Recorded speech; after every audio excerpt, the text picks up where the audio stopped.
नमस्ते। जानते हैं, पूरे भारत में इस वक्त एक बहुत बड़ा एजुकेशनल सर्वे चल रहा है।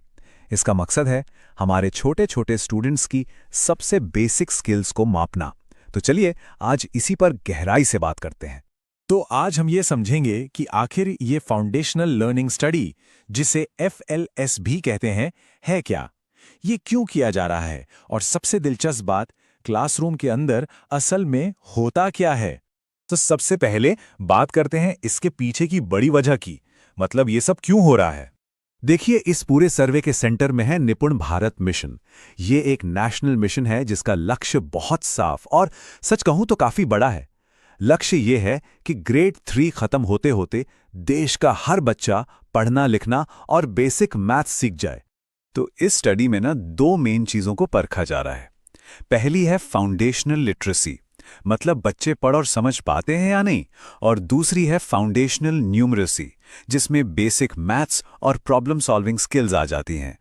चलिए अब ये देखते हैं कि ये स्टडी आखिर कितनी बड़ी है, इसका स्केल क्या है। जरा इस नंबर पर गौर कीजिए, 86,000 से भी ज्यादा। जी हां, ग्रेड 3 के इतने सारे स्टूडेंट्स इस स्टडी का हिस्सा बन रहे हैं। मतलब आप सोच सकते हैं कि ये कितना बड़ा सर्वे है। तो इस FLS के कुछ खास मकसद हैं। ये सिर्फ एक टेस्ट नहीं है, बल्कि इससे कई चीजें पता चलेंगी, जैसे कि ग्रेड 3 के बच्चे असल में कितना सीख रहे हैं। निपुण भारत मिशन के लिए एक बेसलाइन तैयार होगी, मतलब हम अभी कहाँ खड़े हैं। साथ ही 20 अलग अलग भाषाओं के लिए स्टैंडर्ड सेट किए जाएंगे। और हाँ, इससे जो डेटा मिलेगा वो ग्लोबल सस्टेनेबल डेवलपमेंट गोल्स की रिपोर्टिंग में भी काम आएगा।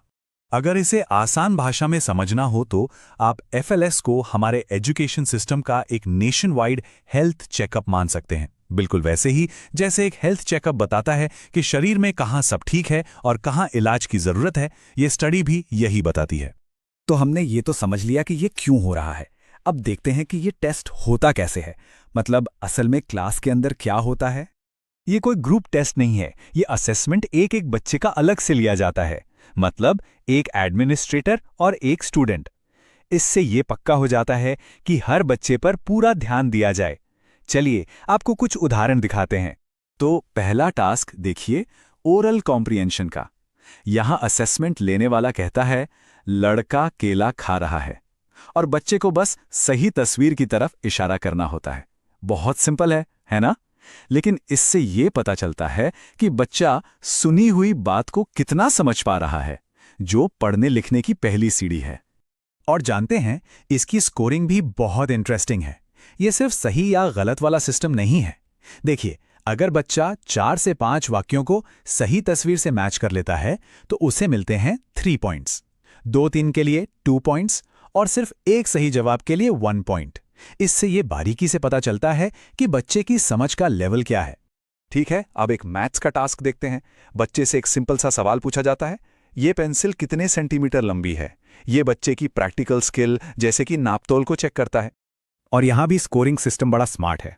अगर बच्चा हर चीज को एकदम सही नापता है तो पूरे 3 पॉइंट्स, लेकिन अगर वो सिर्फ तभी सही नाप पाता है जब स्केल 0 से शुरू हो रहा हो तो 2 पॉइंट्स। इससे ये बहुत साफ हो जाता है कि बच्चे को दिक्कत कहां आ रही है। तो ठीक है, एक एक बच्चे का टेस्ट हो गया, डेटा आ गया, लेकिन इसका फायदा क्या है, मतलब बड़े लेवल पर इसका क्या असर होगा। तो इसका पूरा एक प्रोसेस है, एक जर्नी है डेटा से एक्शन तक। सबसे पहले 86,000 से ज्यादा बच्चों से डेटा इकट्ठा किया जाता है। फिर NCERT और पारख, ये दो संस्थाएं मिलकर इस डेटा को एनालाइज करती हैं। फिर इस एनालिसिस से ये पता लगाया जाता है कि किन एरिया में बच्चों को ज्यादा मदद की जरूरत है।